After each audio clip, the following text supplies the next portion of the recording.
I came home from the hospital expecting silence.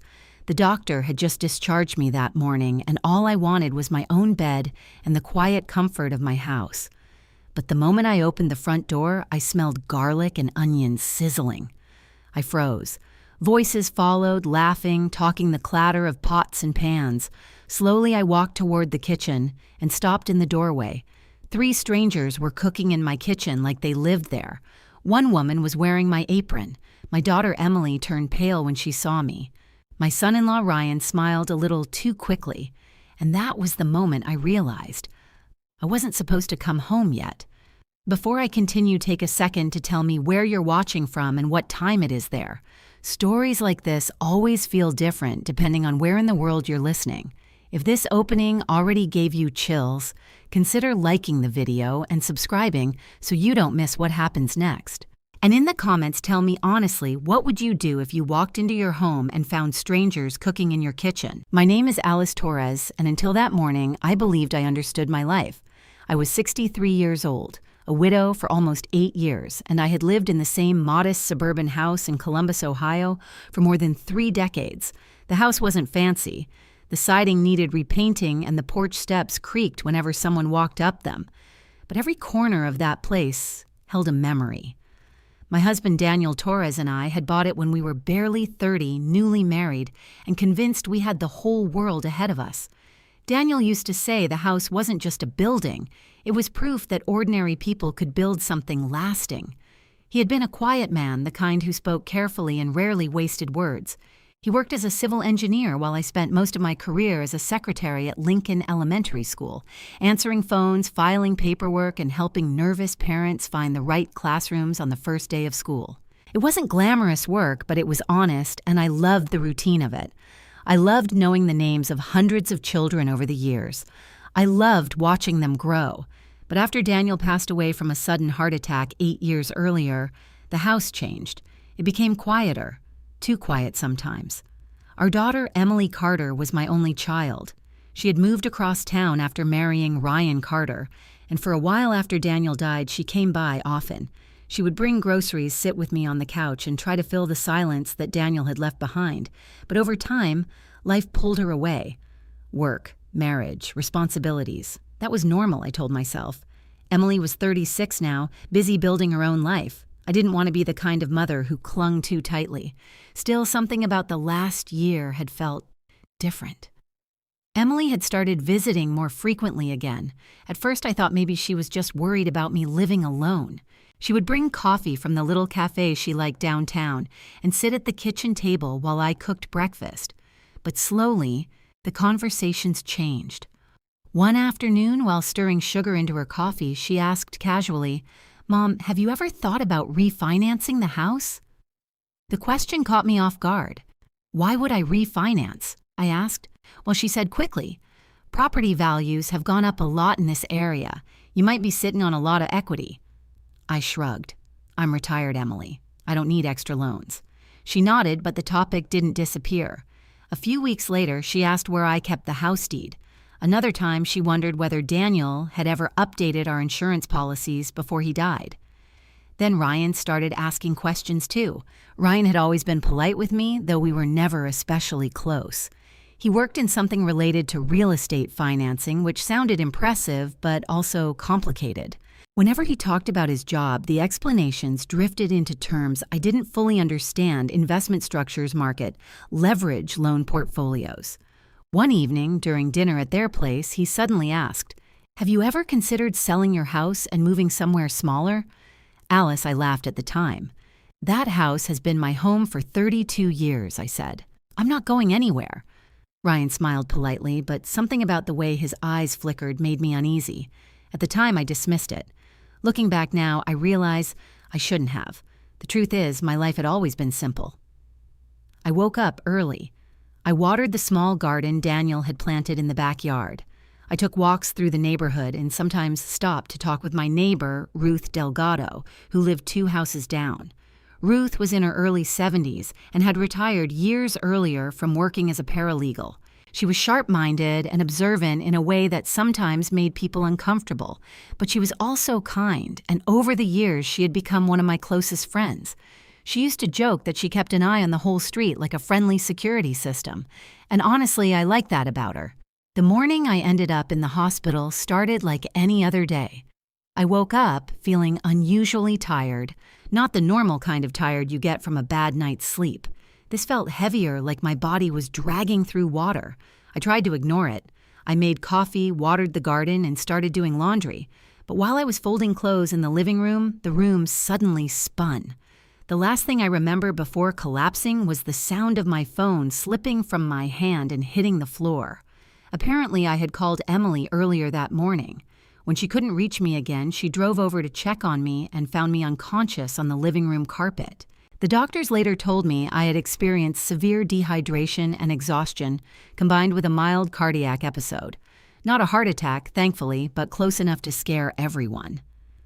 I spent 3 days in the hospital. Emily and Ryan visited several times. Emily looked worried and tearful. Ryan seemed more practical, asking the doctors detailed questions about recovery times and long-term care. At one point, while standing near the hospital bed, Emily said softly, "Mom, maybe you shouldn't be living alone anymore." I remember smiling weakly. "I've been living alone for 8 years," I told her. "I think I've got the hang of it." She didn't argue, but the look on her face lingered in my mind. Then, on the morning of my discharge, the doctor told me something unexpected. "You're doing well enough to go home today," he said. Emily looked surprised. "Today?" she asked. "Yes," the doctor said. "We were planning tomorrow, but her vitals look stable." At the time, I thought Emily's surprise meant she was relieved. Now I realize it meant something else entirely. Because if I had come home tomorrow, instead of that morning, I might never have walked into that kitchen at the exact moment I did. I might never have seen the strangers. I might never have realized what was happening inside my own house. And I definitely wouldn't have seen the look on Ryan's face when I appeared in the doorway, a look that lasted only a fraction of a second. But in that second, something cold and calculating flashed in his eyes before the polite smile returned. And suddenly, the smell of garlic and onions cooking in my kitchen didn't feel comforting anymore. It felt like I had walked into someone else's life, someone else's home. And the worst part, the people standing in my kitchen were acting like I was the one who didn't belong there. For a few seconds after I stepped into the kitchen doorway, no one moved. The woman wearing my apron was standing at the stove, stirring something in a large pan. A tall man beside her had a measuring tape stretched across the kitchen counter, and another woman was standing near the dining table with a clipboard in her hands. All 3 of them looked up at me at the same time, and the moment they did, the room changed. Their expressions shifted instantly from casual focus to awkward surprise, like actors who had forgotten their lines when the wrong person walked onto the stage. Emily's face drained of color. "Mom," she said quickly, her voice sounded too high, too forced. "You're home already?" That word landed heavily in the room. Ryan stepped forward almost immediately, his smile appearing so quickly it looked rehearsed. "Alice," he said warmly, "that's great news. The doctors let you out early." I leaned slightly against the doorframe. My legs still felt weak from the hospital, but suddenly the weakness wasn't the thing bothering me. It was the way everyone in the kitchen was watching me, like they were trying to calculate something. "Yes," I said slowly. "They discharged me this morning." The woman at the stove turned the burner down and removed the pan from the heat. "Oh," she said politely. "Well, welcome home." Her tone was friendly enough, but her eyes flickered briefly toward Ryan before returning to me. That small glance didn't escape my notice. Emily stepped forward and gently took my arm. "You should sit down," she said. "You just got out of the hospital." I didn't move. Instead, I looked around my kitchen. The counter was covered with ingredients I didn't recognize. Large grocery bags sat open on the table. Someone had pulled out several of my pots and pans. The tall man with the measuring tape quickly retracted it and slipped it into his pocket, as if suddenly realizing it shouldn't be visible. That was the moment something inside me tightened. Why would someone measuring my kitchen need to hide the tape Emily must have noticed where I was looking because she spoke quickly? "Mom, these people are from church," she said. "They're just helping out." "Helping," I repeated. "Yes," she said eagerly. "You know, meal support, after someone gets out of the hospital." The woman at the stove nodded. "Yes, that's right," she added. "We're preparing a few meals for you so you don't have to cook while you recover." On the surface, the explanation sounded reasonable, but something about it didn't feel right. For one thing, I didn't belong to any church. I had attended a small community church years ago with Daniel, but after he died, I stopped going regularly. I certainly wasn't part of any organized support group. And more importantly, church volunteers usually didn't bring measuring tapes. My eyes drifted toward the dining table. That's when I noticed the paperwork. Several stacks of documents were spread across the surface, partially covered by a laptop bag. I walked slowly toward the table. Emily tightened her grip on my arm. "Mom, you really should sit down," she said again. "I will," I replied calmly. "In a minute." I reached the table and glanced down at the papers. The first document I saw was a printed medication schedule, with my name typed across the top. Underneath it were brochures from a senior living community located about 20 miles outside Columbus. The cover showed smiling older couples sitting in a sunny garden. My chest tightened. I lifted one of the brochures. "What's this?" I asked. Emily's answer came too quickly. "Oh, that's nothing, just information. Information about what Ryan stepped forward smoothly. We were just researching options," he said. "You know, just in case you need extra support during recovery." I flipped the brochure open. The inside pages described assisted living packages, monthly rates, and transportation services. My fingers moved slowly to the next stack of papers. This one contained real estate market reports, charts, neighborhood value comparisons, property appraisal estimates, and right at the top of the first page were the words, "Columbus Residential Property Evaluation." My heart skipped. I looked up at Ryan. "Why are there property reports on my dining table?" I asked. Ryan's smile tightened slightly. "Oh, that's just part of my work," he said casually. "I was reviewing a few things while we waited for the volunteers." Volunteers. I glanced toward the strangers again. The tall man had moved closer to the door now, his arms folded awkwardly. The woman with the clipboard avoided eye contact. The woman at the stove had started wiping the counter even though it was already clean. They didn't look like volunteers. They looked like people waiting for instructions. My gaze returned to the table. Another document had slipped partially out of the pile. I pulled it free. It was a printed checklist. At the top it read, "Preliminary Property Preparation." Below it were bullet points, kitchen inspection, cabinet measurements, lighting evaluation, appliance condition. My stomach dropped. I slowly turned toward Ryan again. He was watching me carefully now, too carefully. "What exactly were you preparing?" I asked quietly. For a moment no one spoke. Emily looked at Ryan. Ryan looked at the strangers. Then he laughed lightly. "Alice," he said, "you're reading way too much into this." "Am I?" Emily stepped closer to me again. "Mom, please don't stress yourself out," she said. "You just got out of the hospital." Her voice sounded pleading now, almost desperate. But instead of comforting me, it made the uneasiness in my chest grow stronger, because there was something else I had just noticed. Something small, but impossible to ignore. The woman who had been cooking had opened one of my kitchen drawers earlier, and when she did, she hadn't hesitated for even a second. She had gone straight to the exact place where I kept the wooden spoons. Most visitors needed to ask where things were in my kitchen, but she hadn't. She'd known. And suddenly, the room felt different, like I'd walked into a conversation that had already been happening long before I arrived, a conversation about my house, about my life, and maybe even about my future, without me. I set the checklist back down on the table. Then I looked directly at Emily. "Honey," I said slowly, "how long have these people been here?" Emily's eyes widened. "Not long," she said quickly. "Just this morning." But before anyone could say another word, the man near the door muttered something under his breath. Something quiet. Something he probably didn't think I would hear. But I did. He glanced at the kitchen ceiling and said to the woman with the clipboard, "Well, at least we got a good look at the property before—" Then he stopped himself. Too late. Because the word he had just used echoed loudly in my mind. Not house, not home, the property. And in that moment, something cold settled deep in my chest, because strangers didn't walk into someone's home and casually call it the property, unless they believed it was about to belong to someone else. The word property hung in the air like a crack of thunder. For a moment, no one spoke. The man who had said it stared down at the floor as if hoping the word might somehow disappear if he didn't look at anyone. The woman with the clipboard shifted uncomfortably, sliding the papers she held against her chest. Emily's grip tightened around my arm. "Mom," she said quickly, "you're misunderstanding." "I heard what he said," I interrupted quietly. Ryan stepped forward again, his expression calm but his eyes sharp. "He didn't mean anything by that," Ryan said smoothly. "People in real estate talk that way sometimes." The explanation sounded practiced. Too practiced. I looked at the stranger who had spoken.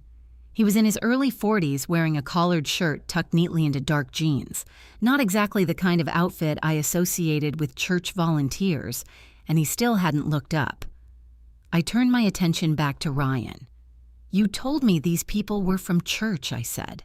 Ryan hesitated for the briefest second before answering. "Well, they are helping us," he replied. "Helping us, not helping you." Another small detail, another piece that didn't quite fit. Emily tried to guide me toward one of the kitchen chairs. "Mom, please sit down," she said softly. "You just got out of the hospital. This conversation can wait." Her voice sounded strained now, almost frightened. But the more she tried to calm me down, the more alert I became. "I'm fine standing," I said. My gaze moved slowly around the room again. The groceries on the counter weren't the kind I usually bought. There were large catering-sized containers of ingredients, multiple cutting boards, several knives laid out neatly in a row. It looked less like someone preparing a few meals and more like someone staging a kitchen for an event or a demonstration. My eyes drifted back to the dining table. The paperwork Ryan had tried to gather earlier was still there, though he had stacked it neatly now. Too neatly, like someone hiding evidence in plain sight. I walked toward the table again. This time, Emily didn't try to stop me. Maybe she realized it wouldn't work. I picked up the property evaluation report again and flipped through the pages slowly. Neighborhood comparisons, square footage calculations, estimated resale value, even renovation suggestions. My heart began beating harder. I looked up at Ryan. "Why would someone need renovation suggestions for my kitchen?" I asked. Ryan folded his arms casually. "Like I said," he replied, "I work in real estate financing. Sometimes I bring work home. But your work doesn't usually involve measuring my cabinets," I said. Silence. The strangers shifted awkwardly. Emily's breathing had become shallow. Ryan's smile thinned. "Alice," he said carefully, "you're tired. Maybe this isn't the best time to have a complicated conversation." Complicated. I had heard that tone before. It was the tone people used when they wanted to dismiss a problem without actually explaining it. I placed the papers back down on the table. Then I turned to face Emily directly. "Honey," I said gently, "look at me." Emily lifted her eyes slowly. There were tears gathering there, but something about those tears felt strange. Not quite guilt, more like fear. "Did you invite these people into my house?" I asked. Emily swallowed. "Yes," she said quietly. Ryan stepped in quickly. "We both did," he corrected. I nodded slowly. "And what exactly were they invited here to do?" Neither of them answered immediately. Finally, Ryan sighed as if the conversation had become inconvenient. "Alice, we were just trying to prepare things," he said. "Prepare what?" "For the possibility that you might need help." His voice remained calm, but the words felt heavy. "What kind of help?" I asked. Emily wiped at her eyes. "You collapsed, Mom," she said. "You could have died." The bluntness of the statement caught me off guard. "Yes," I said slowly, "but I didn't." Emily shook her head. "You were alone in the house when it happened," she continued. "If I hadn't come over, I understand that," I said. "But that still doesn't explain why strangers are measuring my kitchen." Ryan stepped closer to the table. "You shouldn't be living alone anymore," he said. The sentence landed with quiet finality, like a decision that had already been made, not by me, but about me. "I've been living alone for 8 years, I replied. "And now you've had a medical emergency," Ryan said. Emily nodded quickly. "We just want you to be safe," she said. "Safe where I asked." Emily glanced toward the brochure still lying on the table, the Assisted Living Community brochure. My stomach tightened again. "You want me to move?" I said. "It wouldn't be permanent," Emily said quickly, "just until you're stronger." Ryan nodded. "Think of it like a recovery period," he added. "Recovery. Temporary. Comfortable." They were using soft words, careful words, but underneath those words, something else was forming, something colder. I looked again at the strangers standing awkwardly near the kitchen doorway. They were no longer pretending to cook. They were waiting, watching, as if this conversation were the final step in something larger. I turned back toward Ryan. If I moved somewhere else temporarily, I said slowly what would happen to the house. Ryan didn't hesitate this time. "We would take care of it for you," he replied. "Take care of it." The phrase echoed strangely in my mind because something about the way he said it didn't sound like maintenance. It sounded like control. I studied his face carefully. Ryan had always been confident, but now there was something sharper behind his calm expression. Calculation. Like a man already picturing the outcome he expected. Emily's voice broke the silence again. "Mom," she said quietly, "this house is too much for you now. Too much." That phrase hurt more than I expected, because this house wasn't just a building. It was Daniel's study, the kitchen where we had celebrated birthdays, the living room where Emily had opened Christmas presents as a child. Too much. My gaze drifted back toward the strangers again. The man who had said property finally looked up. For a brief second, our eyes met. And in that moment, I saw something unmistakable in his expression. Not kindness, not sympathy, professional evaluation, the way someone looks at a building, not a home, a property. Then the woman with the clipboard leaned slightly toward him and whispered something. He nodded. And before he could stop himself, he muttered one more quiet sentence. "We'll just have to wait until the signature part is sorted." Signature.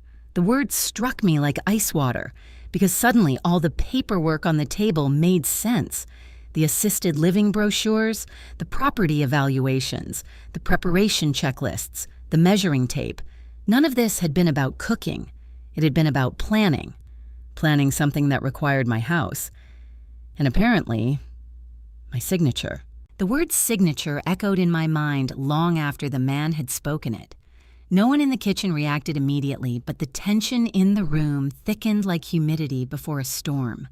Ryan's jaw tightened slightly, and Emily stared at the floor as if the wooden tiles had suddenly become fascinating. I didn't say anything else. Not yet. Instead, I let the silence stretch. People reveal more when they think the moment has passed. Finally, I took a slow breath and looked back at Emily. "I think I need to lie down for a few minutes," I said quietly. Emily looked relieved. "Yes, of course," she said quickly. "You must be exhausted." Ryan nodded. "Good idea," he added. "You've had a long morning." Their eagerness made my decision even clearer. I wasn't going to argue with them right now. I was going to watch, observe, listen. Because something inside my own home had shifted in a way I couldn't yet fully understand. Emily walked with me down the hallway toward my bedroom. The familiar creak of the floorboards beneath my feet usually comforted me. But now, every sound felt sharper, more fragile, like the house itself was warning me to pay attention. Emily opened the bedroom door and guided me inside. "Just rest," she said softly. "We'll finish preparing some meals and clean up. Meals. Right." I sat slowly on the edge of my bed. The room smelled faintly of lavender from the small diffuser I usually kept on the nightstand. Everything looked normal at first glance. But after living in the same room for 32 years, you develop a sense for when something isn't quite right. Emily hovered in the doorway. "Do you need anything?" she asked. "No," I said gently. "I'll be fine." She hesitated for a moment, then she left. The door clicked softly shut behind her. I waited. 30 seconds. A minute. 2 minutes. When I was sure she had gone back to the kitchen, I slowly stood up again. My body still felt weak, but curiosity and something deeper pushed me forward. I began looking around the room carefully. At first, nothing seemed out of place, but then I noticed the closet door. It was slightly ajar. I always closed it completely, always. I walked toward it and pushed it open. Inside, several hangers had been shifted. My clothes weren't missing, but the order had changed. The winter coats that normally hung at the back were now near the front, as if someone had moved them aside to look behind them. My heart began beating faster. I turned toward my dresser. The jewelry box sat on top where it always did, but the lid was crooked. I lifted it slowly. Inside, everything appeared to be there. My wedding ring, Daniel's old cufflinks, the small gold necklace Emily had given me for my 50th birthday. But the velvet lining inside the box had been disturbed, like someone had lifted things out and put them back. A cold feeling crept up my spine. Someone had been searching. Not stealing, searching. My gaze moved slowly around the room again. That's when I noticed something else. The small wooden hook near the wall where I usually hung the key to Daniel's study was empty. My breath caught. That key had hung there for years. I rarely used it anymore, but I always kept it in the same place. Now it was gone. And suddenly the conversation in the kitchen replayed in my mind. Property evaluation, preparation, signature. My stomach tightened. Before I could think further, a soft knock sounded at the door. Then Emily stepped back inside. Her eyes immediately scanned the room as if checking something. "You should be resting," she said gently. I sat back down on the bed. "I will," I replied. She leaned against the doorframe. For a moment, neither of us spoke. Then Emily's face crumpled slightly. "Mom?" she said quietly. "I know this is all overwhelming." I studied her carefully. My daughter looked tired, dark circles under her eyes. Her hair pulled back hastily. There was genuine stress in her expression, but behind it, something else, something guarded. "You've been through a lot," she continued. "We just want to help you." I nodded slowly. "Help me how?" I asked. Emily's eyes flickered. "You shouldn't have to worry about the house right now," she said. "The house, not my recovery, not my health. The house. I've managed this house for decades," I replied. "I know," she said quickly, "but things are different now." "Different how you collapsed," she said again. The same sentence, repeated like a script. "And you think that means I can't live here anymore?" I asked. Emily hesitated. "I think it means we should consider other options." "Options." I folded my hands in my lap. "What kind of options?" She took a slow breath. "There are really nice assisted living places nearby," she said carefully. Just for a while, the words landed like stones. For a while, I repeated. "Yes," she said quickly, "until you're stronger." And during that time, Emily looked toward the window. "We would take care of everything here, take care of everything." Ryan's exact phrase. The repetition didn't feel accidental. "Emily," I said quietly. She looked back at me. "Who are those people in my kitchen, really?" Her expression tightened. "They're just helping us organize things. That man was measuring my cabinets." Her silence answered more than words could. "Are they connected to Ryan's work?" I asked. Emily rubbed her hands together nervously. "It's not what you think," she said. "What do I think? That we're trying to take something from you." I didn't answer immediately. Instead, I watched her carefully. The trembling in her hands, the way she avoided direct eye contact. Finally, I spoke. "Are you?" Emily's eyes filled with tears. "No," she whispered, but the words sounded fragile, like something she wanted to believe. I leaned back slightly against the headboard. "When you came to visit me in the hospital," I said slowly, "you looked surprised when the doctor said I could go home today." Emily's head jerked up. "That's not true," she said quickly. "Isn't it?" Her silence returned, and suddenly the timing of everything felt too perfect. The strangers, the paperwork, the measurements, the discussion about signatures, all happening on the exact morning I was supposed to still be in the hospital. Unless they hadn't expected me to come home yet. Emily wiped her eyes again. "You should sleep," she said softly. I nodded. "Yes," I said. She stepped toward the door, then paused. "Mom, yes, you trust me, don't you?" The question hung between us, a daughter asking for reassurance, a mother searching for truth. After a long moment, I answered carefully. "I want to," I said. Emily closed her eyes briefly. Then she left the room. The door clicked shut again. I sat quietly for several seconds. Then I slowly stood up. Because there was one place in the house I needed to check. Daniel's study.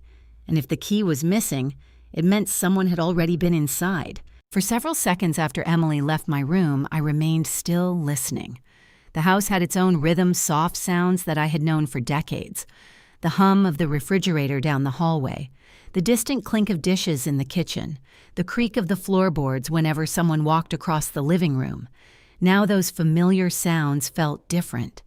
Heavier, careful, like people moving inside a space that didn't quite belong to them. I stepped quietly into the hallway. The bedroom door remained slightly open behind me as I moved slowly toward the end of the corridor. Daniel's study was the last room on the left. For years after his death, I had rarely entered it. The room still smelled faintly of his aftershave and the cedar wood he loved to use when building furniture. but now something else pulled me toward it. Something uneasy. The door was closed. I reached for the handle. Locked. Of course. That door had always been locked. Daniel used to joke that his study was the only place in the house where he could keep his paperwork safe from my overly enthusiastic organizing. The key had always hung on the small wooden hook in my bedroom, and now it was gone. I stood there for a moment, my fingers resting lightly on the doorknob. Then I heard footsteps behind me. Alice. The voice belonged to Ruth Delgado. I turned around. Ruth stood near the front doorway, her silver hair slightly windblown, as if she had walked quickly from her house. Relief washed through me. "Ruth," I said softly. She studied my face immediately. Ruth had the sharp, attentive eyes of someone who had spent decades reading legal documents and people. "You look like you've seen a ghost," she said. "Something like that," I replied. She stepped closer. "What's going on?" I glanced toward the kitchen. From where we stood, we could still hear voices drifting faintly down the hallway. "They told me volunteers were cooking meals for me," I said quietly. Ruth raised an eyebrow, and in one of them just referred to my house as the property. Ruth's expression hardened instantly. "That's not volunteer language," she said. "No," I agreed. Ruth tilted her head slightly. "How many strangers are in your kitchen? 3. And your daughter and son-in-law?" "Yes." She folded her arms. "Interesting." That single word carried more meaning than a long speech. Ruth leaned slightly closer to me. "Where's Emily?" she asked. "In the kitchen," I said. "And Ryan with her?" Ruth nodded slowly. Then her gaze shifted to the locked door beside me. "Daniel's study?" she asked. "Yes." "Why are you standing here?" I hesitated. Then I told her, "The key is missing." Ruth's eyes sharpened. "Missing," she repeated. "It always hangs in my bedroom," I said. "Now it's gone." Ruth turned toward the study door and examined the lock carefully. Then she looked back at me. "You think someone went inside?" "I don't know," I said honestly. "But something is happening in this house that I don't understand." Ruth glanced again toward the kitchen. Her voice lowered. "Have they asked you to sign anything yet?" The question made my stomach twist. "No," I said. "But one of the men mentioned a signature." Ruth exhaled slowly. "That's not good." "What do you mean?" She gestured for me to follow her quietly toward the living room. Once we were out of sight of the kitchen, she turned to face me. "Listen carefully," she said. "You just came home from the hospital, correct?" "Yes." "And you're still recovering?" "Yes." Ruth nodded. "In legal terms, that can make someone vulnerable." The word vulnerable made my chest tighten. "Are you saying they think I'm not capable of making decisions?" I asked. "I'm saying," Ruth replied calmly, "that some people use medical situations to pressure family members into signing paperwork." I stared at her. "You mean power of attorney?" "That's one possibility." My mind flashed back to the papers on the dining table. Medication schedules, assisted living brochures, property reports. Suddenly, the pieces started fitting together in a way that made my pulse quicken. Ruth leaned slightly closer. "What exactly did you see on the table?" she asked. I described the documents. Her face grew more serious with every word. When I finished, she was silent for several seconds. Then she said quietly, "Alice, those don't sound like meal preparation papers. I didn't think so. Did you see anything about transferring assets? I saw real estate reports." Ruth nodded slowly. "That could mean they're preparing an argument that you shouldn't live here anymore." My breath caught. "Why would they do that?" Ruth gave me a look that was almost sad. "Because houses are valuable." The simplicity of the answer made my stomach drop. "But Emily would never," I stopped. Because even as I said the words, I remembered the conversation in the kitchen. Temporary move, recovery period, taking care of the house. Ruth seemed to read my thoughts. "Your daughter might believe she's helping," Ruth said gently. "But someone else might have convinced her it's necessary. Ryan." My mind immediately pictured his calm smile, his careful explanations, his work in real estate. "Ryan," I said quietly. Ruth didn't answer. She didn't need to. Just then, Ryan's voice floated down the hallway. "Closing timeline should still work if we move quickly." My heart skipped. Ruth's eyes widened slightly. "Closing timeline," she whispered. We both listened. Another voice, the tall man from the kitchen, answered, "As long as the paperwork gets signed." My chest tightened. Ryan lowered his voice slightly, but the words still carried. "She's weak right now. If we explain it carefully, she'll agree." Ruth's expression turned cold. "Did you hear that she asked?" "Yes." The realization hit me like a wave. They weren't just preparing meals, they were preparing a transaction. And somehow, I was the final step. Ruth placed a steady hand on my arm. "All right," she said quietly. "What do we do?" I asked. For the first time since she arrived, Ruth smiled slightly, the kind of smile that appeared when a puzzle started making sense. "We observe," she said, "and then we make sure no one gets you to sign anything." Her voice dropped lower. "Because if they're planning something involving your house..." She glanced down the hallway toward the kitchen. "We need to find out exactly how far they've already gone." And suddenly the smell of food cooking in my kitchen didn't feel warm or comforting anymore. It felt like the scent of something being staged, something carefully prepared, not a meal, a takeover. For a few seconds after we overheard Ryan's conversation in the kitchen, neither Ruth nor I spoke. The words still echoed in my mind. "She's weak right now. If we explain it carefully, she'll agree. Agree to what I already knew the answer, even if my mind didn't want to fully accept it yet. My house. They wanted my house." Ruth gently guided me toward the couch in the living room. "Sit down," she whispered. "I'm fine," I said. "Sit," she repeated firmly. I did. Ruth had always had that effect on people. She spoke quietly, but with the confidence of someone used to being listened to. She leaned slightly toward the hallway and listened again. The voices in the kitchen continued in low murmurs, but we couldn't make out the words anymore. Then she turned back to me. "All right," she said. "Let's think this through carefully." I nodded, my heart still beating too fast. "What do you mean?" I asked. Ruth clasped her hands together. "First question," she said. "Did Emily ever talk to you about money problems?"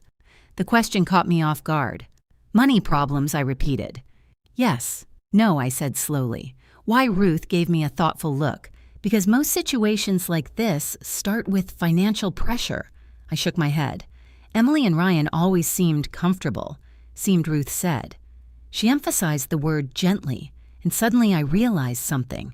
There had been small clues over the past year. At the time they had seemed insignificant, but now they floated back into my mind one by one. Emily canceling a vacation trip she had been planning, Ryan selling his car and replacing it with an older model. A few tense moments during dinner when money came up in conversation. At the time, I had assumed they were just being careful with expenses, but maybe it had been something more. Ruth continued quietly. "You said Ryan works in real estate, financing, correct?" "Yes." "That industry can be very unstable," she said. "Deals collapse, investments fail, loans go bad." My stomach tightened. "You think he's in debt?" I asked. "It's possible." I looked toward the kitchen again. Through the hallway, I could see the faint outline of movement, someone walking past the doorway. The strangers were still there, still waiting. "What if Emily knows about it?" I said. Ruth shrugged slightly. "She might, or she might not," I added. "That too." I rubbed my hands together slowly. "Emily wouldn't try to steal my house," I said. Ruth didn't respond immediately. Instead, she asked another question. "When was the last time Ryan talked to you about your property value?" I thought back. "Maybe 2 months ago," I said. "He mentioned that homes in this neighborhood had gone up in price. And how much did he say yours might be worth? I don't remember exactly." "Try." I closed my eyes briefly. Then the number came back to me. "He said something like 400,000, I said. Ruth nodded slowly. "That sounds about right for this area. 400,000. When Daniel and I bought the house 32 years earlier, we had paid less than 80,000 for it. To us, it had never been an investment. It had simply been our home. But suddenly I understood something. To someone drowning in debt, a $400,000 house might look like a lifeboat." Ruth leaned forward slightly. "Alice, listen to me," she said. I met her gaze. "If Ryan is in serious financial trouble," she continued, "he might see your house as the easiest way out. How if you moved into assisted living," she explained, "they could claim they're managing the property for you." My chest tightened. "And then they could refinance it, borrow against it, even try to sell it if they gained legal authority." "Legal authority," I repeated. Ruth nodded. "That's where the signature comes in." The word made my stomach twist again. "So those documents on the table," I began. "Might be power of attorney forms," Ruth finished. "Power of attorney." The phrase sounded cold and official, and suddenly the hospital visit took on a different meaning. I had been weak, confused, hooked up to machines. If someone had handed me complicated paperwork and told me it was for my medical care, would I have questioned it? I wasn't sure. Ruth seemed to read my thoughts. "That's why they wanted you out of the house," she said. "Out in assisted living," she explained. "Once you move somewhere else, it becomes easier to control the property." A wave of anger rose inside me. Not loud anger, something deeper, a quiet kind of fury. "This house belongs to me," I said. "Yes," Ruth agreed calmly, "but only as long as you don't sign something giving that control away." Just then, footsteps approached from the hallway. Ryan appeared in the living room doorway. His expression looked slightly surprised when he saw Ruth sitting beside me. "Oh," he said. "Ruth, I didn't realize you were here." Ruth smiled politely. "I stopped by to check on Alice," she said. Ryan nodded. "That's very thoughtful." His tone was friendly, but his eyes were calculating. He looked at me. "How are you feeling?" he asked. "Better," I said. Ryan glanced briefly toward the hallway behind him. "The volunteers are almost finished preparing meals," he said. "We didn't expect you to come home so soon." There it was again, that phrase, "not expected." I studied his face carefully. "Apparently not," I replied.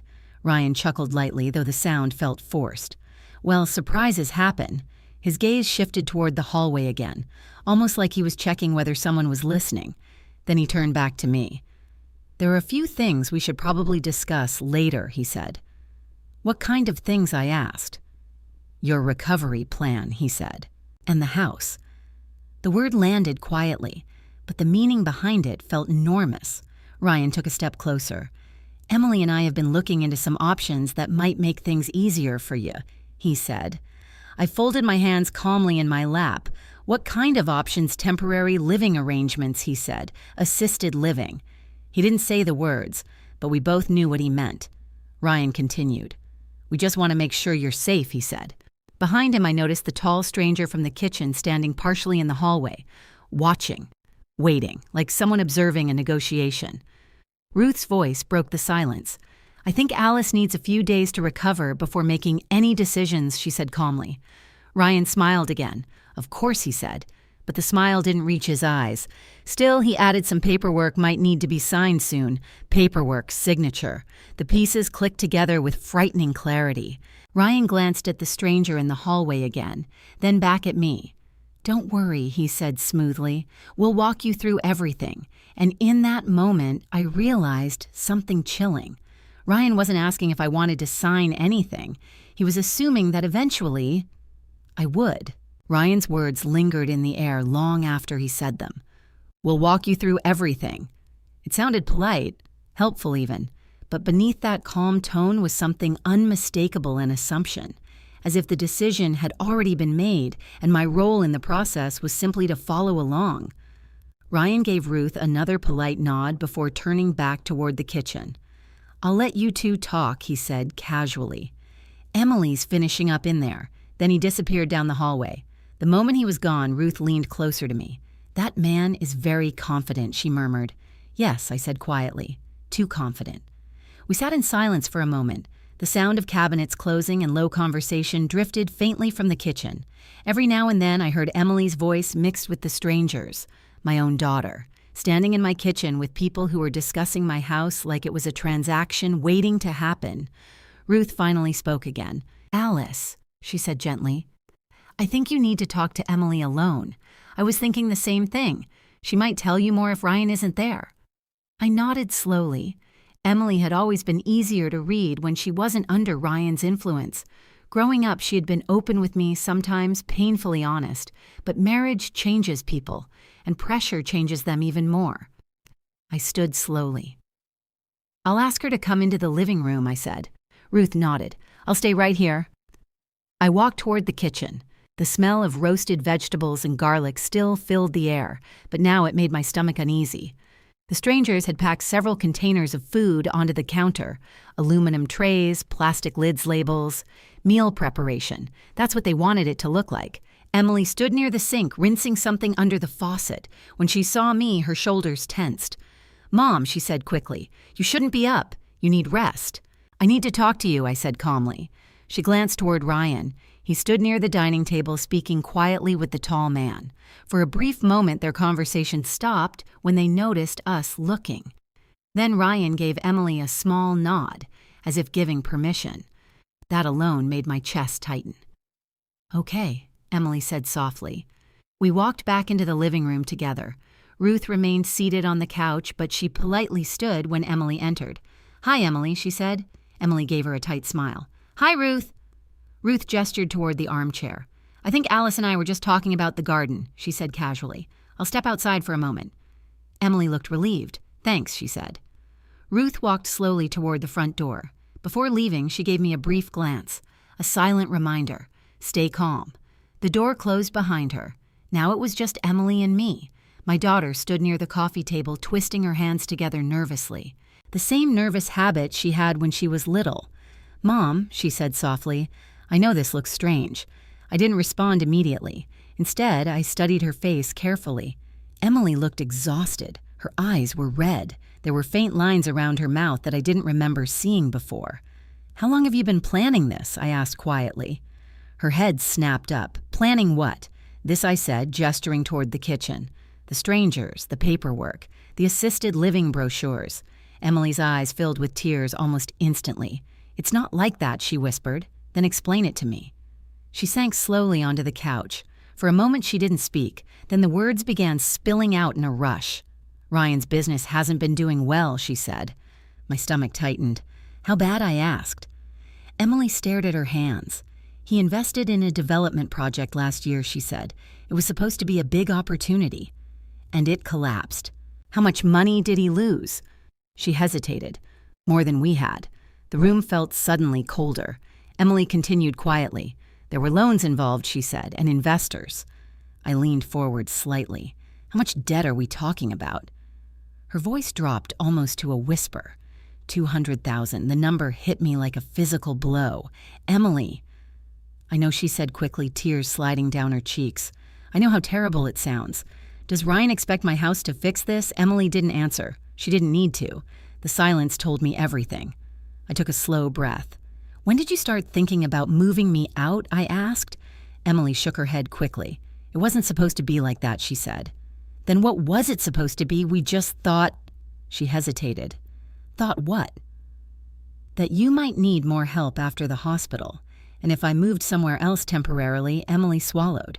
"Ryan said we could refinance the house." "There it is," I said quietly. She covered her face with her hands. "We would have paid everything back," she said. "I swear." I didn't raise my voice. I didn't yell, but something inside me felt like it was cracking. "Emily." I said slowly, "This house is not an emergency fund. I know, it's my home, I know. Your father built half of it with his own hands." Her shoulders began shaking. "I know. And you invited strangers into it to measure the cabinets." Emily sobbed softly. "I didn't know they were doing that," she said. "You didn't know Ryan said they were just helping organize things." The statement made my chest tighten. "You believed that I wanted to believe it," she whispered. There it was. Not innocence, not full guilt, something worse, weakness. Emily lowered her hands slowly. Her eyes were red and swollen now. "Mom," she said softly, "we're drowning." The honesty in her voice cut through my anger for a moment. "Ryan says this house is the only way we can get out." I stared at her. "And you agreed I thought it would be temporary. You keep saying that word." Emily wiped her face. "He promised we would never take it from you." I felt a hollow laugh rise in my chest. "But you were preparing paperwork that required my signature," I said. Emily froze. I didn't read all of it," she admitted. Of course she hadn't. Ryan had probably handled that part, the legal language, the strategy, the plan. I leaned back slowly in the chair. "Emily." I said quietly, "When the doctor told you I could come home today—" Her eyes widened. You looked surprised. She didn't deny it. Instead, she whispered something that made my blood run cold. Ryan said we had more time. More time. Time to prepare. Time to organize. Time to get the signature. Without me walking into the middle of it. And suddenly, the entire morning made sense.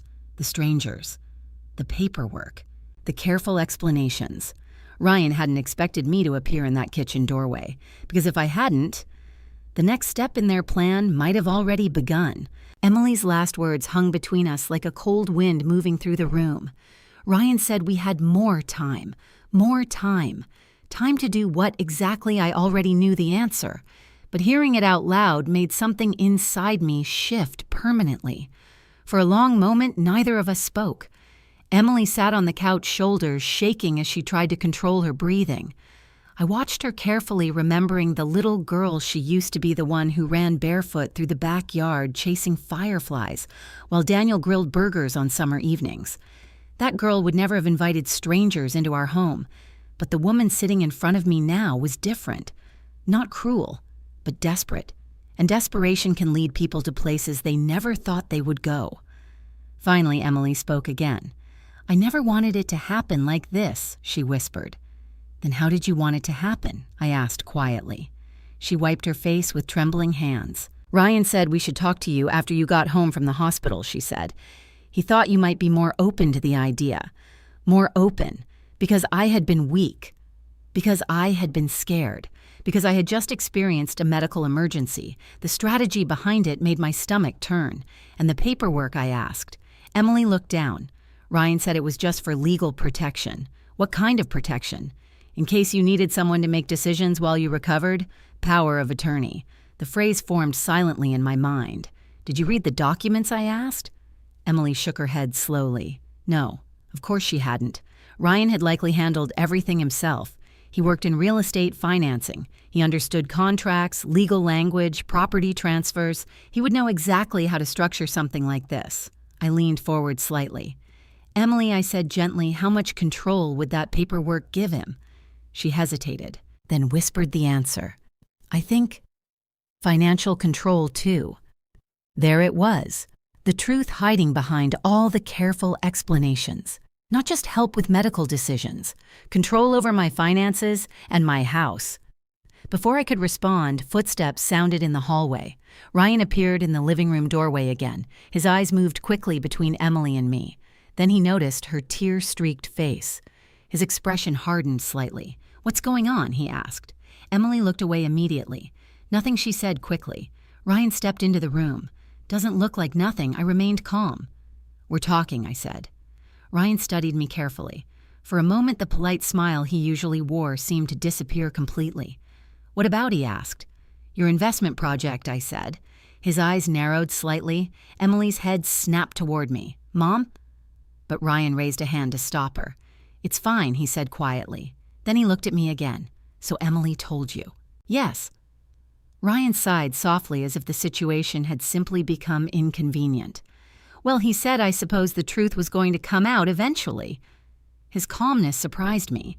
He didn't look embarrassed or ashamed. He looked practical, like a man discussing a business deal that had hit an unexpected delay. "How much do you owe?" I asked. Ryan didn't hesitate. $200,000. Emily flinched slightly, but Ryan continued calmly. "It's not as bad as it sounds," he added. I stared at him. $200,000 is exactly as bad as it sounds. He shrugged slightly. "Not if you have the right assets." "Assets." The word made my stomach twist. "You mean my house?" I said. Ryan didn't deny it. Instead, he leaned casually against the doorway. "Alice," he said, "your house is worth nearly double what you paid for it. That doesn't make it available for you to use." "I'm not using it," he replied smoothly. "I'm leveraging it." The language sounded cold, professional, like he was discussing numbers on a spreadsheet instead of the place where my husband had lived and died. Emily spoke again. "Ryan, please." But he ignored her. A temporary refinance would solve everything, he continued. For who, I asked. For all of us. The words were delivered with such confidence that for a moment I almost laughed. "All of us," I repeated. Ryan nodded. "You move somewhere comfortable while you recover," he said. "Emily and I handle the house. We stabilize our finances. Everyone benefits." I studied his face. "Except the person whose house it actually is." Ryan's smile returned, but it looked tighter now. "That's not fair," he said. "Isn't it?" "You'd still own the property," he said quickly. "The property, not the home." I noticed Emily watching him carefully now. Something in her expression had changed. Less certainty, more doubt. "Ryan," she said quietly, "maybe we should slow down." He turned toward her. "We can't slow down," he said sharply. The sudden edge in his voice made the room go silent. "Do you know what happens if we don't fix this soon?" he continued. Emily looked frightened. "What?" Ryan ran a hand through his hair. "The investors are already asking questions," he said. "What kind of questions? The kind that end with lawsuits." Emily's face went pale. "You didn't tell me that. I didn't want you to panic." I watched the two of them carefully, and suddenly a new realization began forming. Ryan hadn't just been planning to use my house. He had already promised something to someone else, something he didn't actually own. I spoke quietly. "Did you use my house as collateral?" Ryan's head snapped toward me. For the first time since this conversation started, he looked nervous. "That's not exactly how it works," he said quickly. "That wasn't my question." Silence filled the room. Emily stared at him. "Ryan," she whispered. He exhaled slowly. "I may have mentioned it as a potential asset." Emily's eyes widened. "You told investors you could use Mom's house." Ryan spread his hands defensively. "It was just part of a proposal. You don't even own it," she said. I expected that to change. The words landed heavily. Expected that to change. Meaning. He had already planned the outcome. The assisted living move, the paperwork, the signature, everything. Emily looked like the floor had disappeared beneath her feet. "You promised me we were just refinancing," she said. Ryan's expression hardened again. "That's still the plan. Not if Mom refuses." Ryan turned back toward me slowly, and the calm smile returned. "That won't happen," he said. I raised an eyebrow. "Why are you so sure?" Because he said quietly, "Family helps family." The sentence sounded almost noble, but something in his eyes betrayed the truth. This wasn't about family. It was about survival. And Ryan had already decided that my house was the easiest way for him to survive, even if it meant pushing me out of my own life to make it happen. Ryan's last sentence settled heavily in the room. Family helps family. For a moment, the words sounded almost reasonable, almost generous. But when I looked into his eyes, I saw something that erased any warmth the sentence might have carried. Expectation. Not hope, not request. Expectation, like a man who had already calculated every possible outcome and decided which one was most likely. And in his mind, the outcome clearly ended with my signature on those documents. Emily stood slowly from the couch. Her hands were trembling. "Ryan," she said quietly, "you told investors they could use my mom's house." Ryan rubbed the back of his neck. "I told them we had access to additional collateral if needed." "That's not the same thing. It's close enough." Emily stared at him like she was seeing him for the first time. "You never told me that part." Ryan sighed. "Because it wasn't important yet." "Not important," she repeated. His voice sharpened. "Emily, we are talking about $200,000. The number hung between them like a heavy stone." Emily shook her head slowly. "You said we could refinance it later," she said. "You never said you promised it to anyone." "I didn't promise it," Ryan said quickly. "You implied it," I said. Ryan turned toward me. "Alice, please," he said calmly. "Let's not exaggerate. Then explain it." He paused. For a moment, the confident man who had been standing there all morning seemed to hesitate. Then he shrugged slightly. "I told them we had options," he said, "and my house was one of those options." Ryan didn't respond. Emily's voice broke through the silence. "You were going to put Mom's house at risk to save your project." Ryan's expression hardened. "Our project," he corrected. Emily shook her head. "I never agreed to that. You agreed to help solve the problem. I thought we were refinancing." Ryan ran his hands through his hair again, clearly growing frustrated. "That was always the plan," he said. "But first we needed control of the property. Control, not help, not care. Control." The word echoed through the room. I leaned back slowly in my chair. "And the paperwork would give you that control," I said. Ryan nodded once. Temporarily. I almost laughed. Temporary control of someone else's house is still control. Emily stared at him. "Ryan, did you read the power of attorney document?" "Yes." "And you were going to have Mom sign it today?" Ryan's eyes flickered briefly. "That was the idea." Emily's voice rose. "She just got out of the hospital, and that's exactly why this is the best time to handle it." He replied. The bluntness of the statement stunned the room into silence. Emily looked horrified. "You were planning to pressure her while she was still weak." Ryan crossed his arms. "I was planning to solve a problem. By manipulating my mother, I wouldn't call it manipulation. What would you call it?" Ryan didn't answer. Instead, he looked directly at me. Alice. He said calmly, "You've lived in this house alone for years." "Yes. You just had a medical emergency." "Yes. And if something worse happens next time." His tone softened slightly. Emily might not arrive in time. The words were meant to sound concerned, protective. But something about them felt calculated, like a salesman highlighting risks. "We can make sure you're safe," he continued. "In assisted living," I said, "temporarily." That word again, temporary. I folded my hands together. "And during that temporary period, I said you refinance the house." Ryan nodded. "Exactly. And if the refinance fails, it won't." "But if it does," Ryan hesitated. Then he answered, "We would find another solution." Another solution. That phrase chilled me, because I suddenly understood something. Ryan's plan didn't have just one step. It had layers. First, move me out. Second, gain control of the house. Third, leverage it for his debts. And if that didn't work, well, a house could always be sold. Emily spoke again, her voice barely above a whisper. "You said this was temporary." Ryan turned toward her. "It is. But what if something goes wrong?" He didn't answer immediately. Instead, he looked at me again. "Alice," he said, "you trust Emily, don't you?" The sudden change of direction caught me off guard. "Yes," I said cautiously. "Then trust her judgment now." Emily shook her head quickly. "Ryan, stop." But he kept going. "She wants what's best for you," he said. Emily's voice cracked. "I don't even know what's best anymore." The room fell quiet. Ryan seemed surprised by her response. "What do you mean?" he asked. Emily wiped her eyes. I thought we were just helping Mom," she said. "And now it feels like we're taking something from her." Ryan's patience began to wear thin. "We are not taking anything." Emily looked at him sharply. "Then why did you bring those people here?" Ryan glanced toward the hallway. "They're just professionals. Professionals who measure kitchens and talk about signatures. They're preparing the house." "For what?" Ryan hesitated, then finally said the word, "evaluation." There it was again. Evaluation. Emily stared at him. "You told me they were volunteers." Ryan shrugged. "That was easier to explain." Emily's face went pale. "You lied to me." Ryan didn't deny it. Instead, he turned back toward me. "Alice," he said calmly, "you need to understand something." I waited. Without the solution, he continued. "Emily and I could lose everything." The statement hung in the air. Emily's voice trembled. "Ryan," but he continued speaking.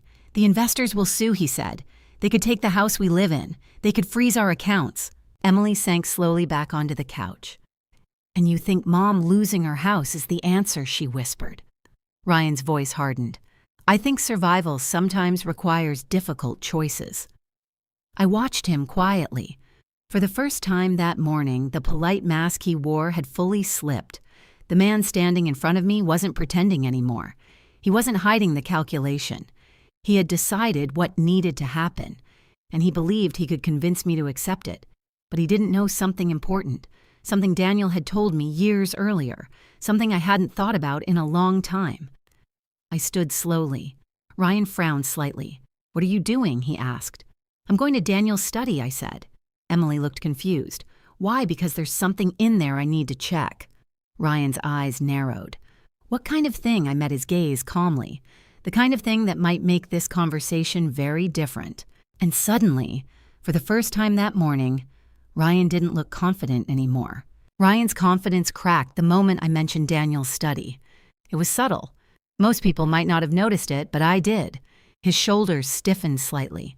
His eyes flickered toward the hallway for just a second before returning to my face. "Why Daniel's study?" he asked carefully. His voice was still calm, but the calculation behind it had shifted. Emily looked confused. "Mom, what are you talking about?" I didn't answer immediately. Instead, I walked slowly toward the hallway. Every step felt deliberate now. Behind me, I heard Ryan moving too.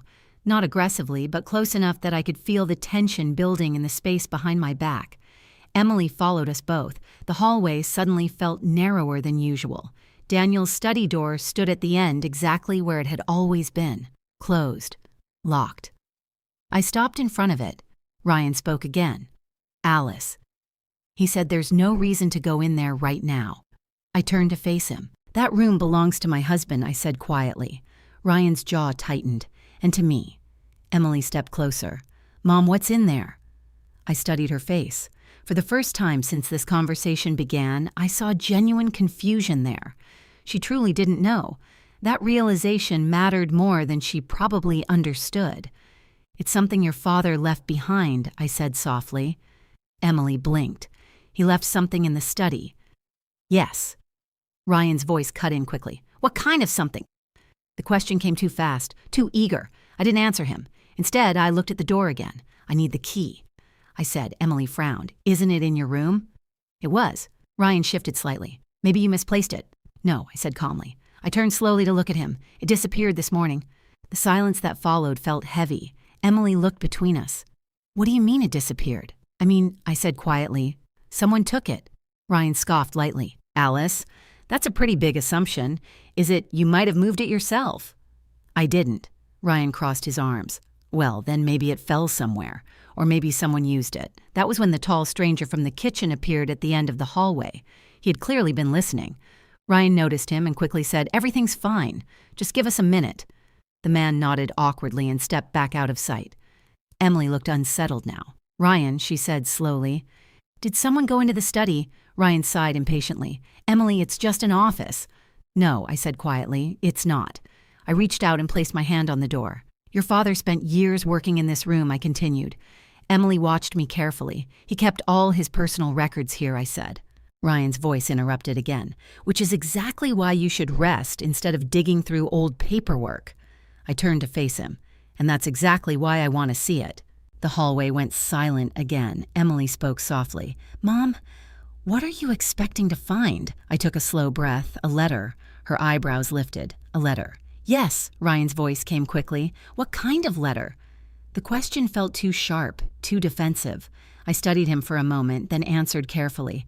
"Daniel told me years ago that if I ever felt unsafe inside my own family—" I paused. "There was something in that room I should read." Emily's eyes widened. "He said that—" "Yes." Ryan looked irritated now. "That sounds dramatic. It sounded strange at the time, too," I admitted. "But Daniel was a careful man." Emily nodded slowly. "That's true." Ryan exhaled sharply. "Well, he said we can't get into the room without the key anyway." Actually, a voice behind us said calmly, "That's not entirely true." We all turned. Ruth Delgado stood at the hallway entrance. In her hand was a small brass key. Emily blinked. "Where did you get that?" Ruth smiled slightly. "It was on the dining table." Ryan's expression changed instantly. The calm mask slipped. "You went through our things," he demanded. Ruth raised an eyebrow. "This is Alice's house." Ryan's jaw tightened. "You had no right. I had every right to return a key that didn't belong in your paperwork pile." The words hit like a stone. Paperwork pile. Ryan glanced toward the kitchen, then back at Ruth. "That must have been a mistake," he said quickly. Perhaps Ruth replied calmly. She walked forward and handed the key to me. "This seemed important," she added quietly. I closed my fingers around the cool metal. Emily looked from the key to Ryan. Why was the study key on the table? Ryan didn't answer. Instead, he said sharply, "This is getting ridiculous." But the confidence was gone now. Emily stepped back slightly. "You went into Dad's study," she said. Ryan shook his head. "I just checked something." "What? Nothing important." Emily's voice trembled. "Then why did you take the key?" Ryan rubbed his temples. "Emily, please. This isn't the time for what she interrupted." For honesty, Ryan didn't respond. I stepped toward the study door. The key slid smoothly into the lock. For a moment, I hesitated. Daniel's study had been untouched for years. Opening it now felt like stepping into the past. But something deeper pushed me forward. I turned the key. The lock clicked. Ryan spoke quickly. "Alice, whatever you think you'll find in there." I opened the door. The smell of cedar wood drifted out immediately. The room looked almost exactly the same as the last time I had been inside. Bookshelves along the walls, Daniel's desk near the window, stacks of old engineering journals. But something on the desk caught my eye instantly. An envelope, sealed, with my name written across the front in Daniel's careful handwriting. Ryan saw it too. His face went pale. Emily whispered softly, "Mom?" I stepped inside the room slowly. The floor creaked under my feet. My fingers trembled slightly as I reached for the envelope. Daniel had written only 2 words on the front. For Alice. Behind me, Ryan's voice sounded tense. You don't need to open that right now." I turned slowly. His calm confidence had vanished completely, and suddenly I understood something. Whatever was inside that envelope, Ryan already knew about it, or at least suspected what it might contain, which meant one thing. He hadn't just taken the study key to snoop. He had been searching for this exact envelope, and he hadn't expected me to find it first. For a moment, no one spoke. The envelope felt heavier than it should have in my hands. Daniel's handwriting was unmistakable. Steady, precise, the same careful script he used when labeling the folders in his study or leaving notes for me on the kitchen counter. Seeing it again made something tighten painfully in my chest. Behind me, I could feel Ryan watching every movement. Emily stood near the doorway, her expression uncertain, almost frightened. Ruth remained quietly in the hallway, arms crossed, observing everything with the patient attention of someone who understood how important moments like this could become. Ryan spoke first. "Alice," he said cautiously, "maybe this isn't the best time to read that. I didn't turn around." "Why not?" I asked. "You just got out of the hospital," he said. "You should rest." "That's not the real reason," Ruth said calmly from the hallway. Ryan didn't respond. I looked back down at the envelope. Daniel had sealed it carefully, the edges still intact after all these years. A strange thought crossed my mind. How long had it been sitting there waiting for the exact moment when I might need it? Emily stepped closer. "What is it?" she asked quietly. "I don't know yet," I said. "But your father left it for me." Ryan shifted slightly behind me. "That doesn't mean it's important." His voice sounded strained now, almost nervous, and that alone made my decision easier. I slid my finger carefully under the edge of the envelope and opened it. Inside was a folded letter and several official-looking documents. My hands trembled slightly as I unfolded the paper. Daniel's handwriting filled the page. I began reading aloud. "Alice, if you are reading this letter, it means something in your life has gone wrong in a way I hoped it never would. You and I both know how much this house means to us. We built our life here. We raised Emily here. Every board and nail carries memories. But I also know something else. When people face financial pressure, they sometimes forget the difference between love and opportunity." I stopped reading for a moment. The words struck deeper than I expected. Ryan spoke quickly. That could mean anything. I ignored him and continued. "I trust you completely, but I also know that families change over time. That is why several years ago I created a protective structure for this house." Emily leaned closer. "What does that mean?" I kept reading. "The property is held inside the Torres family trust. No sale, refinance, or transfer can legally happen without review from the trust attorney. His name is Michael Bennett. You met him once at dinner many years ago. He holds the authority to block any financial action involving this house if he believes it does not serve your best interests." The room went silent. I lowered the letter slowly. Ryan's face had lost all color. Emily blinked in confusion. "A trust," she said. I looked back at the documents in the envelope. Daniel had included copies of the legal paperwork, official trust registration forms, property records, attorney contact information, everything. Ruth stepped into the study, now her eyes scanning the documents. "Well," she said quietly, "that explains a lot." Ryan's voice came out tight. "What explains what?" Ruth looked at him calmly. "It explains why Daniel protected this house from people who might try to take advantage of Alice." Ryan's jaw clenched. "No one is taking advantage of anyone." "Really?" Ruth replied. Ryan turned toward me. "Alice, this doesn't change anything." "Oh, I think it does," Ruth said. Ryan ignored her. "You can still refinance through the trust," he said quickly, "but only if the attorney approves." I met his gaze. "Exactly." Ryan took a step forward. "That's not a problem," he insisted. "We just explain the situation."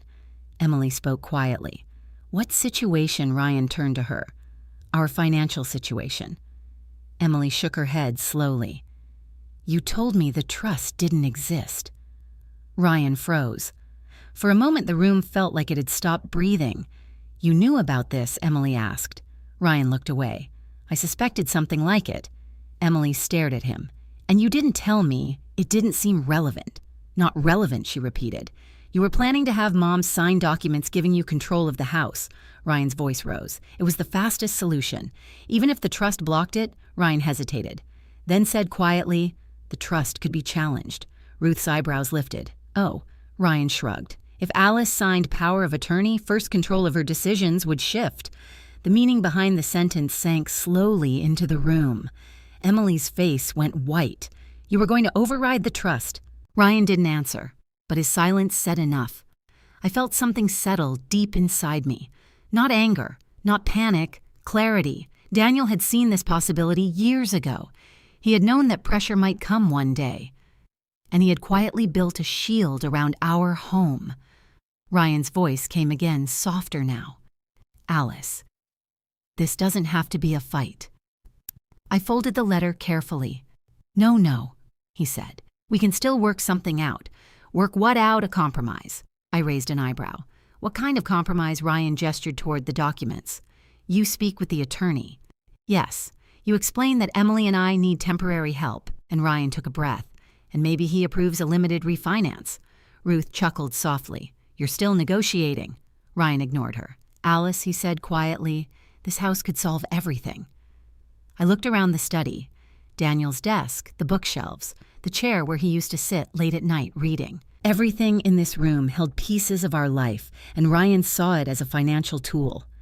Emily spoke again, her voice trembling. "Ryan, stop." But Ryan continued. "We're not asking you to give it away. You're asking me to risk it," I said, "for family." I studied him carefully. "You keep using that word because it matters."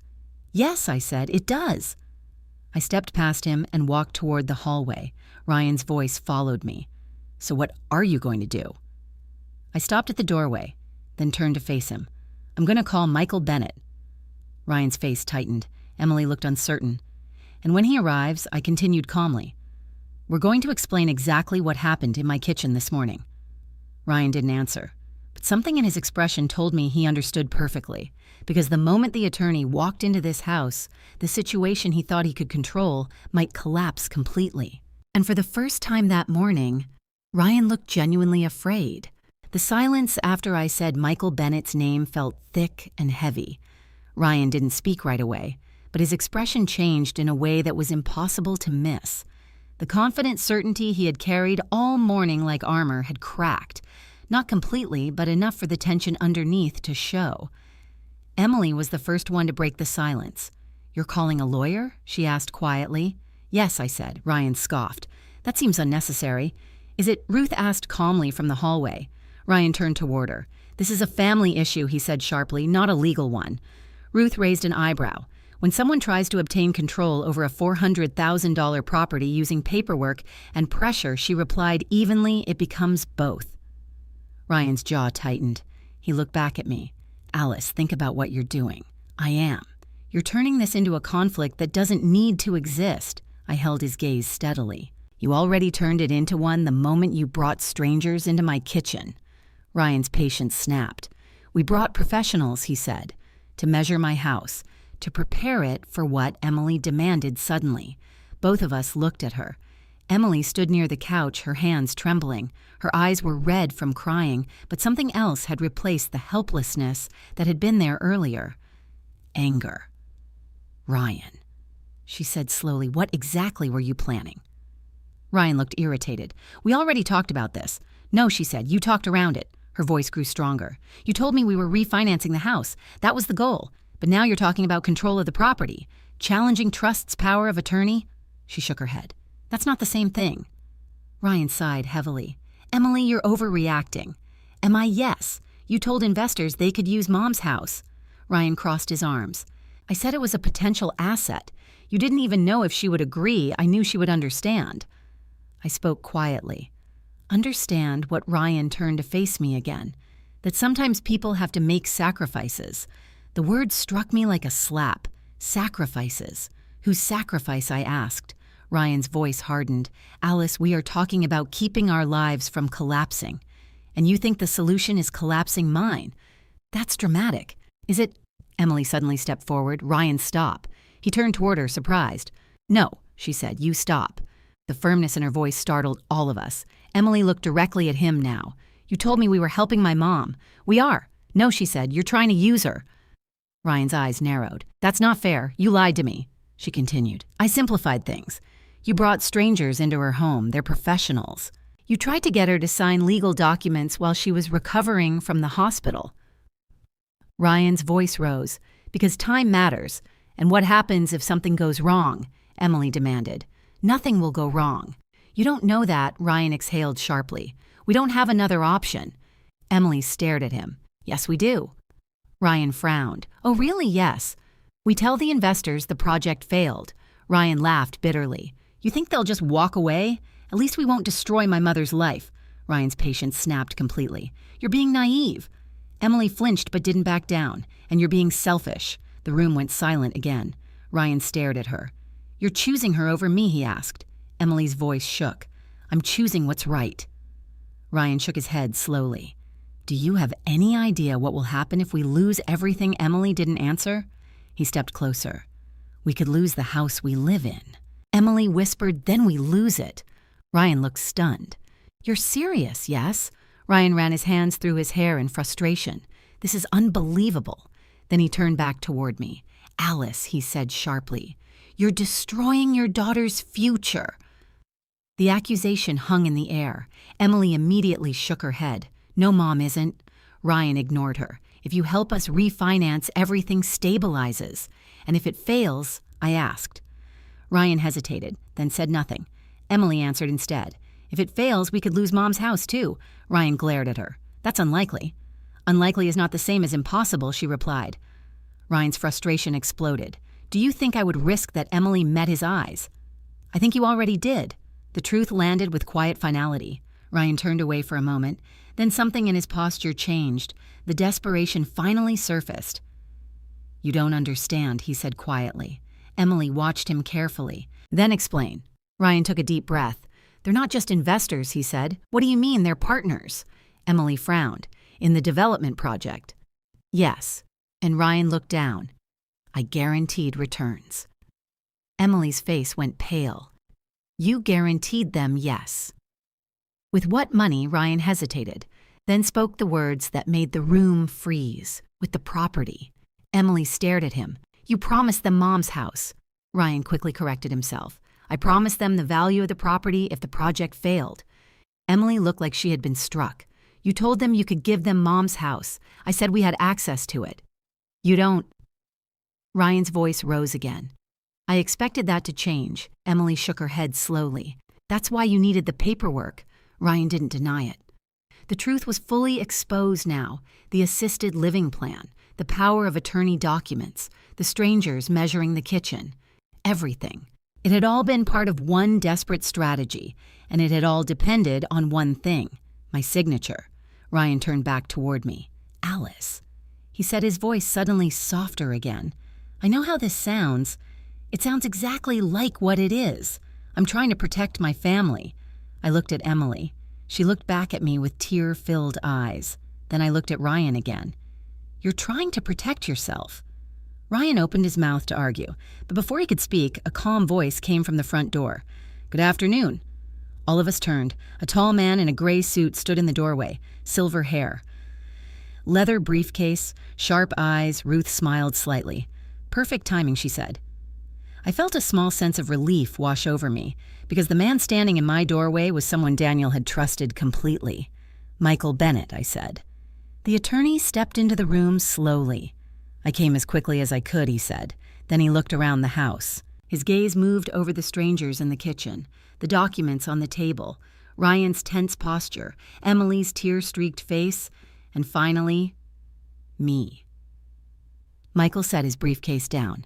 Then he spoke one quiet sentence that changed the atmosphere of the entire house. I think he said calmly we should discuss exactly why someone tried to obtain legal control over Alice Torres's home this morning. Ryan didn't move, but the color had completely drained from his face, because suddenly, the situation was no longer under his control. The moment Michael Bennett stepped into the house, the atmosphere changed completely.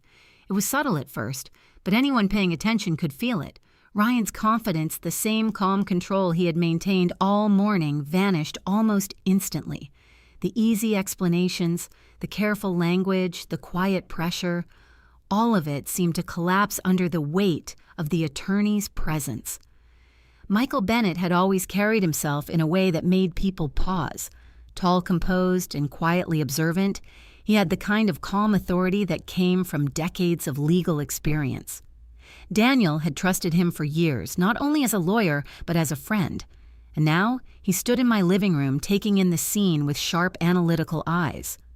The strangers in the kitchen had gone completely silent. Emily sat on the couch, her hands clasped tightly together.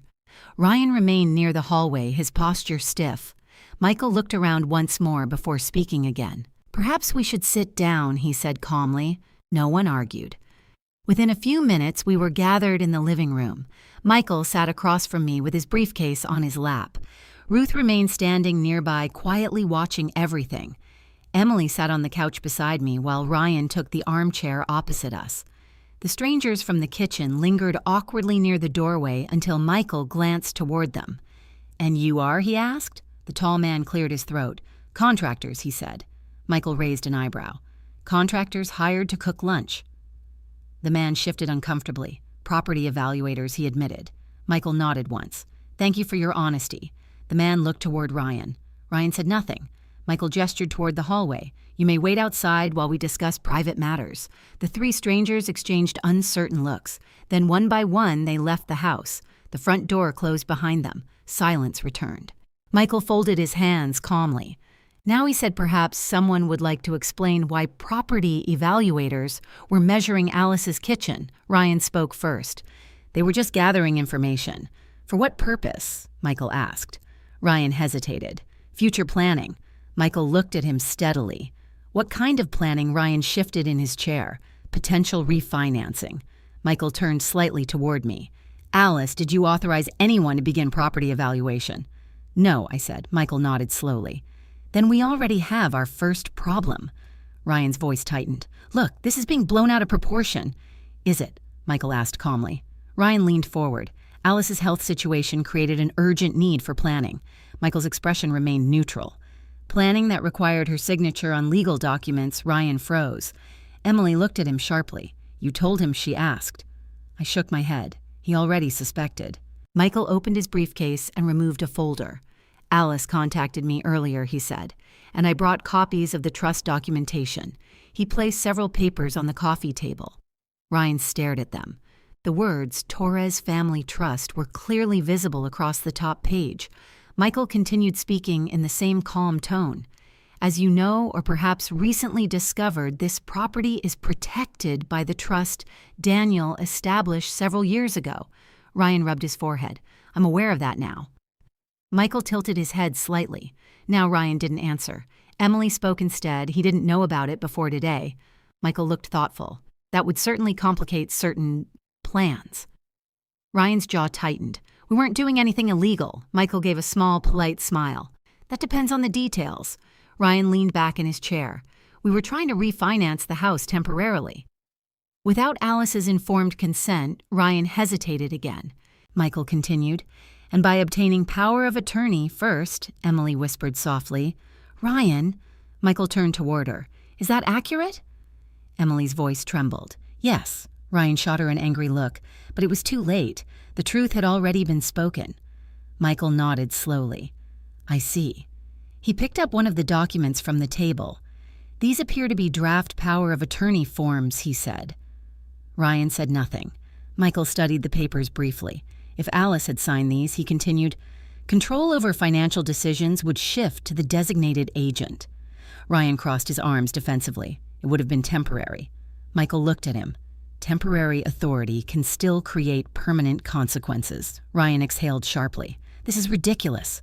Michael remained calm. What exactly is ridiculous that you're treating this like a crime? Michael shook his head slightly. I haven't used the word crime. Ryan leaned forward. So what are you saying? Michael met his eyes. I'm saying the situation has serious legal implications. Emily looked frightened. What kind of implications? Michael answered gently. If someone attempts to obtain financial authority from a vulnerable individual under pressure courts, sometimes consider that coercion. Ryan's voice rose. No one coerced anyone. Michael remained perfectly calm. Then perhaps you would like to explain why contractors were evaluating a property whose owner had not agreed to any transaction. Ryan didn't respond. Emily stared at him again. Ryan. Did you really think this would work? Ryan's frustration exploded. I thought we were solving a problem. At my expense, I said quietly. Ryan turned toward me. You weren't losing anything. You were risking everything. Ryan opened his mouth to argue, then stopped. Because for the first time all day, he had no convincing answer. Michael closed the folder slowly. Here is the reality, he said. The trust prevents any refinance, sale, or transfer of this property without my legal approval. Ryan's shoulders sagged slightly, and I assure you, Michael continued, that approval will not happen under these circumstances. The words landed with quiet finality. Emily looked relieved. Ryan looked defeated. For several seconds, no one spoke. Then Emily turned to me. Her voice was soft and filled with regret. Mom, I'm so sorry.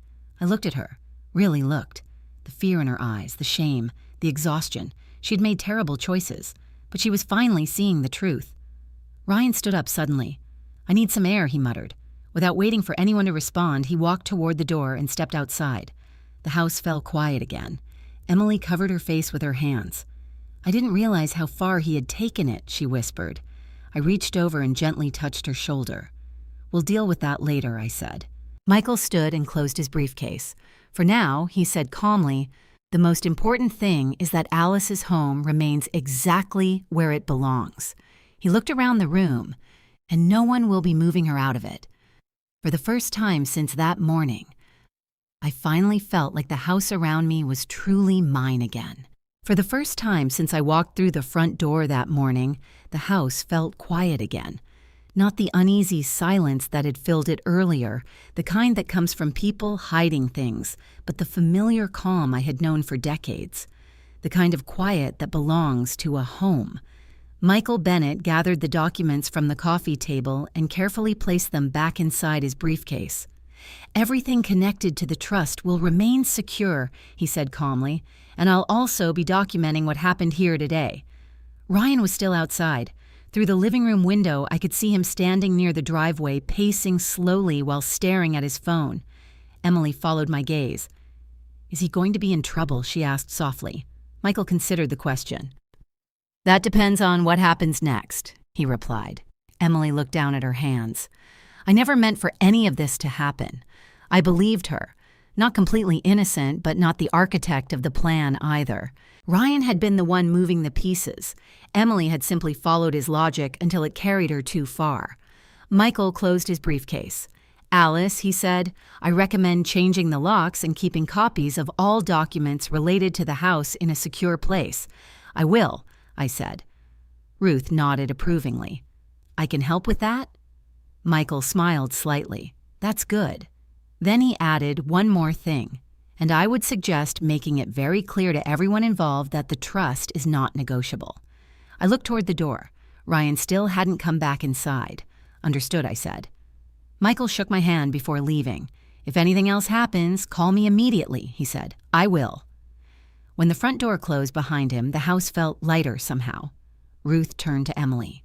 You should go talk to him, she said gently. Emily nodded slowly. She stood up, wiped her eyes, and walked toward the door. But before she stepped outside, she paused and looked back at me. Mom. Yes, I'm really sorry. The words sounded small compared to everything that had happened, but they were honest. That's a good place to start, I said quietly. Emily nodded once. Then she went outside. Ruth and I watched through the window as she approached Ryan in the driveway. At first, he kept his back turned. Then he slowly faced her. They began talking. Even from a distance, I could see the tension in their body language. Ryan gesturing sharply, Emily shaking her head. At one point, Ryan threw his hands up in frustration. A few minutes later, he walked toward the street and disappeared around the corner. Emily remained standing in the driveway for a long time before finally returning inside. Her eyes were red again, but something about her expression had changed. Not panic, acceptance. Ryan's leaving, she said quietly. For good, Ruth asked. I think so. Emily sank onto the couch. He said he needs to figure things out. I nodded slowly. Sometimes people do. Emily looked around the living room. Her eyes moved across the familiar furniture, the framed family photos, the bookshelf Daniel had built years earlier. "I almost lost all of this for him," she whispered. "You didn't lose it," I said gently. "But you came close." Emily swallowed hard. "I know." Ruth checked the time. "Well, she said I'm going to head home." She placed a hand on my shoulder. "Call me if you need anything." "I will." After Ruth left, the house grew quiet again. Emily and I sat in the living room for a long time without speaking. Eventually, she stood. "Do you want me to go?" she asked. I thought about the question carefully. Then I shook my head. "No." She looked surprised. "You can stay for dinner," I said. Emily blinked. "Dinner, yes." I gestured toward the kitchen. "There's a lot of food in there." For the first time that day, Emily laughed softly. "That's true." We walked into the kitchen together. The aluminum trays and containers still covered the counter. All the food those strangers had prepared as part of their staging plan now looked oddly normal. Emily opened one of the containers. "Roasted vegetables," she said. Another held chicken, another pasta. She looked at me. "I guess they really did cook." I smiled faintly. "Apparently." Emily began setting plates on the table. The same table where Ryan had stacked those documents earlier. The same table where Daniel used to sit reading the newspaper on Sunday mornings. For a moment I felt the weight of everything that had almost happened. Then Emily placed 2 glasses of water on the table. We sat down. The kitchen was quiet again. No strangers, no contractors, no measuring tape, just the familiar sounds of plates and utensils. After a few minutes, Emily spoke. "I want to fix things," she said. "What things? Everything." I looked at her carefully. "That takes time." "I know, and honesty." She nodded. "I'll start there." We finished eating slowly. When the dishes were done, Emily stood near the kitchen window. "This house means a lot more to me now," she said quietly. "It always did," I replied. She turned toward me. "Thank you for not giving up on me." I thought about Daniel, about the letter he had left behind, about the trust he had built to protect our home, and about the moment I had walked into the kitchen that morning. 3 strangers cooking like they belonged there. I smiled slightly. "Your father believed this house should stay with the people who respect it." Emily nodded. "I think I understand that now." Later that evening, after she left, I walked through the house alone. The living room, the hallway, Daniel's study. Everything looked the same as it had the day before, but something inside me had changed. The house wasn't just a place filled with memories anymore. It was something I had defended, protected, and reclaimed. When I finally returned to the kitchen, I paused for a moment in the doorway. That morning, strangers had stood there measuring my cabinets. Now the room belonged to me again, and for the first time all day, I felt completely at home. Sometimes the people closest to us make decisions that hurt us not because they hate us, but because fear and desperation cloud their judgment.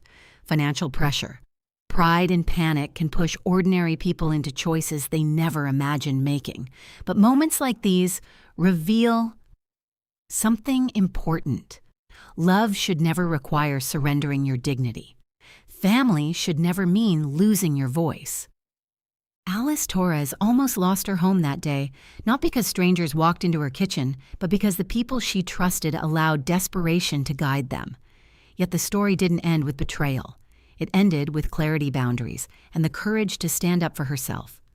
Daniel's quiet decision years earlier to protect the house through a trust became the shield that preserved not only the property, but Alice's independence and self-respect.